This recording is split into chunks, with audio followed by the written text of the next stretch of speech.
What is the most ridiculous, just completely elaborate length you have ever gone to just to score free food? Oh, wow, that is a dangerous question. Right. I mean, think about it for a second. Are you the type of person who sneaks Tupperware into an all-you-can-eat buffet under your coat? We've all seen someone do it. Exactly. Or maybe you've spent like 3 hours organizing complex spreadsheets and extreme coupons just to get a 50-cent discount on a pizza delivery. Yeah, human beings will do incredibly wild, totally irrational things when there's a free meal on the line. They really will.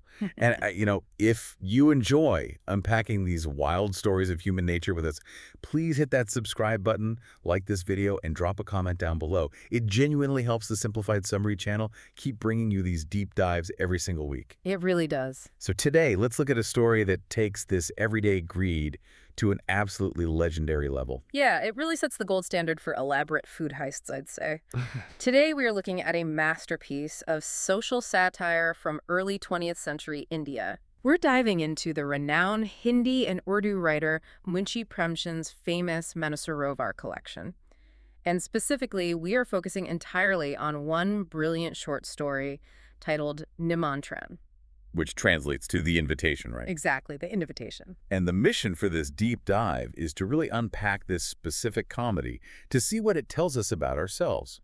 Because, on the surface, it is a hilarious farce about a man trying to eat way too much food. Just an absurd amount of food. Yeah, but underneath, it's this exploration of the lengths we go to satisfy our greed, the sheer glass-like fragility of the human ego, and how the most meticulously crafted plans almost always unravel in spectacular ways. Premchand is often called the Dickens of Hindi literature for a reason. He doesn't just write a funny sketch, He uses humor as a scalpel. Oh, that's a great way to put it. Yeah, he is dissecting the hypocrisy of societal elites, the whole performance of status, and how our deepest, most basic desires completely blind us to our own foolishness. And he places these grand themes into very ordinary, recognizable domestic settings, right?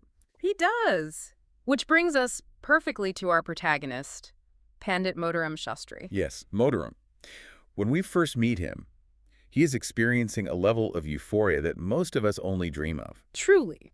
He is literally pacing around his house, rubbing his giant belly, and loudly singing devotional couplets. Just incredibly happy with himself. So happy. He's chanting about how the python doesn't do any work and the birds don't have day jobs because God provides for everyone without them having to lift a single finger. And his joy is entirely unearned, which is what makes it so funny. He is thrilled because he has just received the ultimate prize. The invitation. Right, an invitation from the Rani, the Queen of Maratapur, for a grand feast at her palace.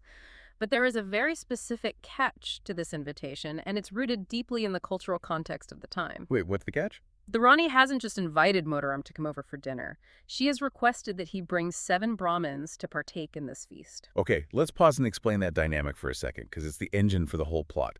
Why specifically 7 Brahmins? Well, in that traditional societal structure, feeding Brahmins, the priestly scholarly class, was considered a highly meritorious, pious act for a wealthy person. Oh, got it. It's essentially spiritual currency.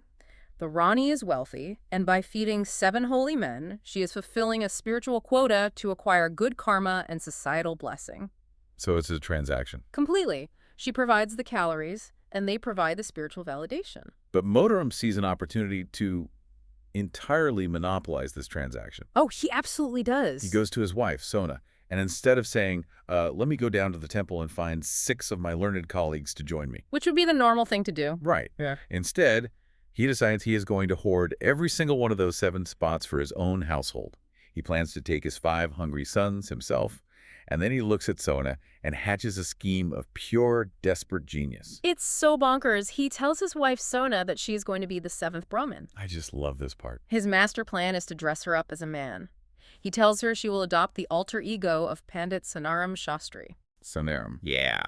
He intends to wrap her in his own oversized clothes, tie a traditional turban on her head, and pass her off as a male priest just to secure that 7th plate of rich food. And just to clarify, in their societal context, a woman attending this specific type of ritual feast disguised as a male priest is completely absurd. Oh, highly scandalous. It's ridiculous. It's just so brilliantly pathetic. It completely reminds me of someone today creating 7 different fake email addresses just to keep getting the 30-day free trial on a streaming service. Oh my gosh, yes. You know the type like motorm1@email.com, motorm2@email.com. It's this universal, desperate, yet somehow harmlessly funny kind of greed. We've all tried to game a system at some point to get a little extra. Exactly, even if we didn't force our spouse to wear a fake mustache to do it.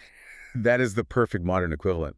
But Sona's reaction to this ridiculous plan reveals a lot about the psychology at play here. How so? Well, Sona is the voice of practicality in the house. She looks at this elaborate, highly risky disguise and points out the giant hole in his logic. She says, "Why don't you just ask the Rani to let you bring a leftover plate of food home for me?"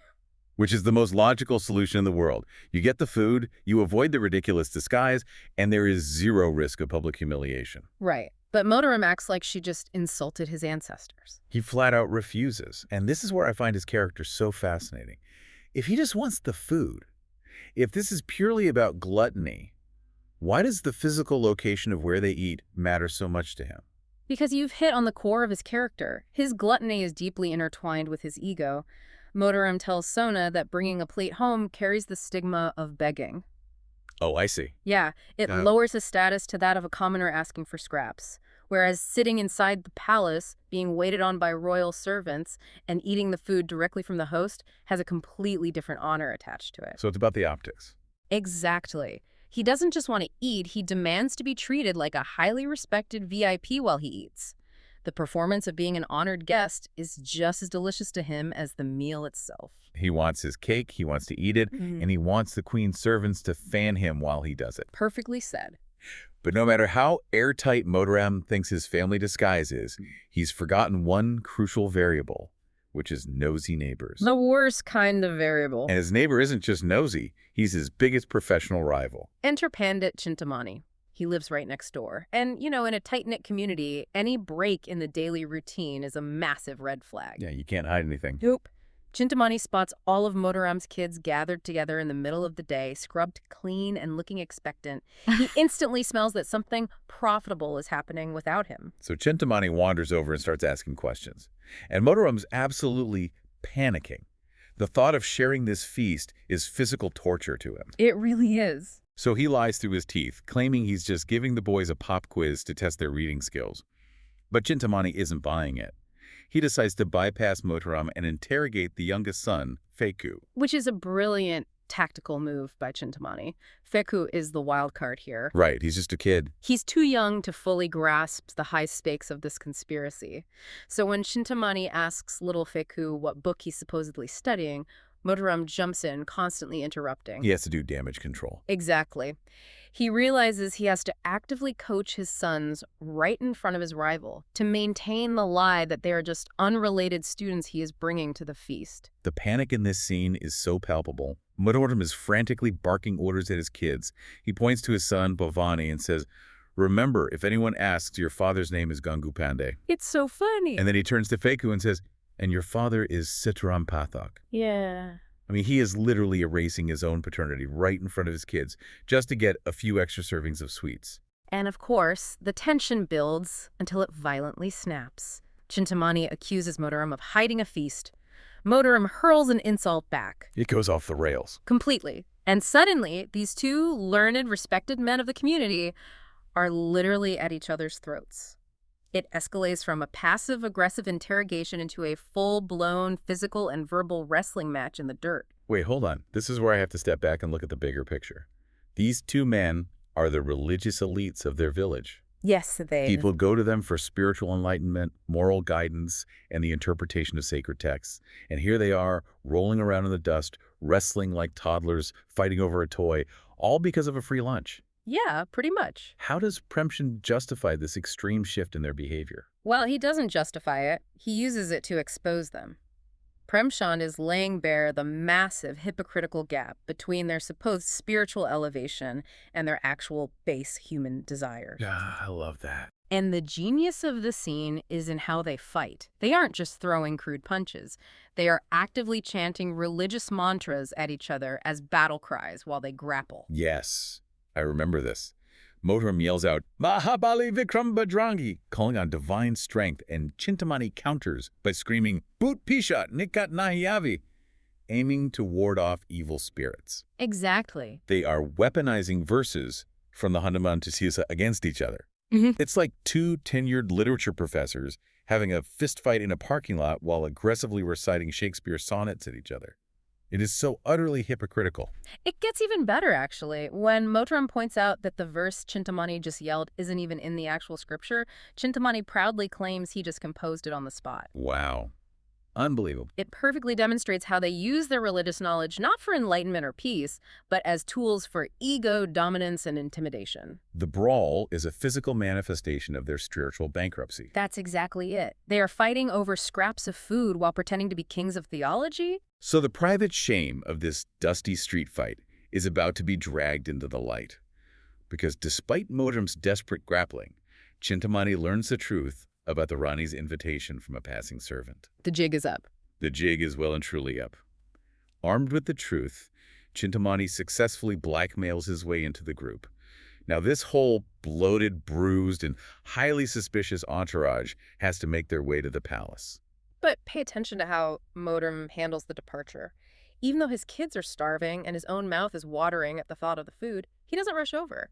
He employs what he considers a strategic delay. Right. He intentionally makes everyone wait at home. Sona ably points out how ridiculous this is.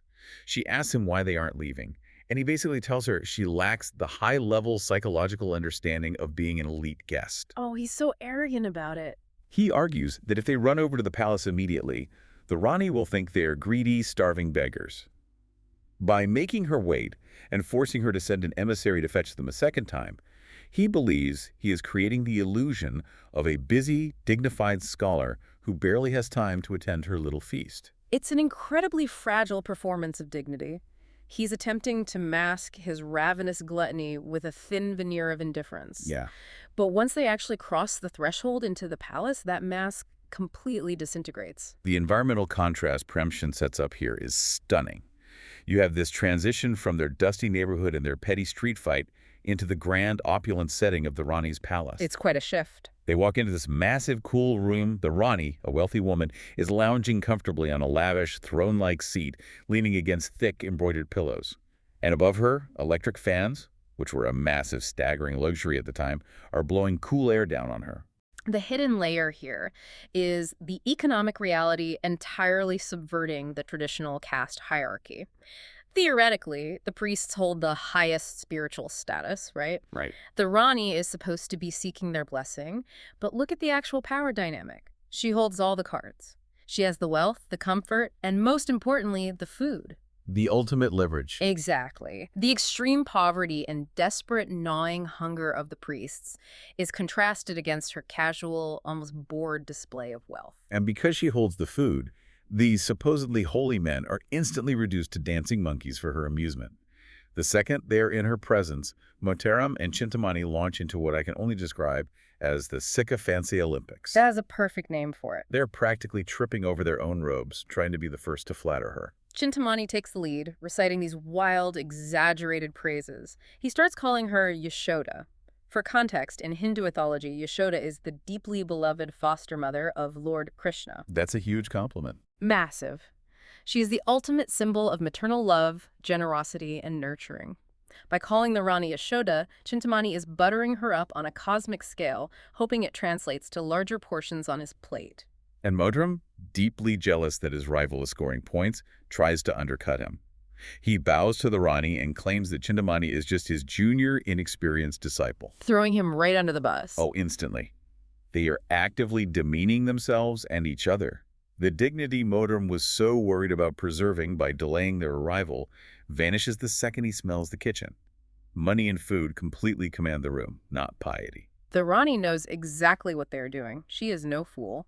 She sits there, comfortably fanned by her servants, watching these grown men debase themselves. She is entertained by their desperation. That's really sad when you think about it. It is a devastating critique by Premchand of how extreme wealth and extreme poverty interact, making a mockery of religious structures. So the flattery is flowing, the electric fans are humming, and finally the moment of truth arrives.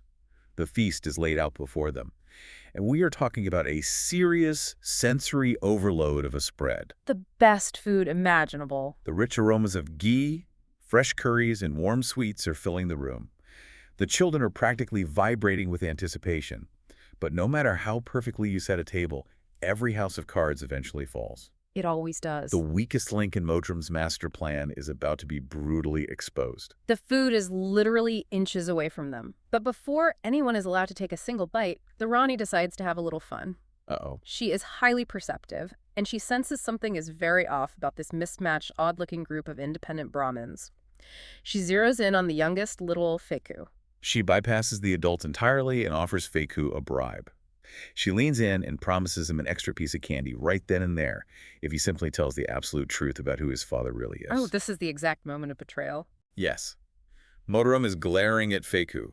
He's giving his son these terrifying, bug-eyed looks, silently threatening him with absolute doom if he breaks character. But Feku is just a hungry kid. He weighs the terrifying but distant gaze of his father against a guaranteed immediate piece of sugar from a queen. It's not even a contest. The candy wins, hands down. Feku, completely unbothered by Moteram's silent threats, points his little finger right at Moteram and happily sells out his dad. The truth is out. Yeah. In a single second, the entire elaborate fiction collapses. The fake fathers, the hidden identities, the dignified delays, all of it is gone. Just poof, vanished. Moteram is caught dead to rights. He is exposed as a liar in front of his wealthy host, and worse, he is humiliated in front of his greatest rival, Chintamani, who is undoubtedly thrilled by this turn of events. Now, a rational person in this situation might just apologize, or maybe laugh it off, grab a plate of food, accept the temporary embarrassment, and eat the meal they worked so hard to get. I know I would. Right. But Moteram cannot do that.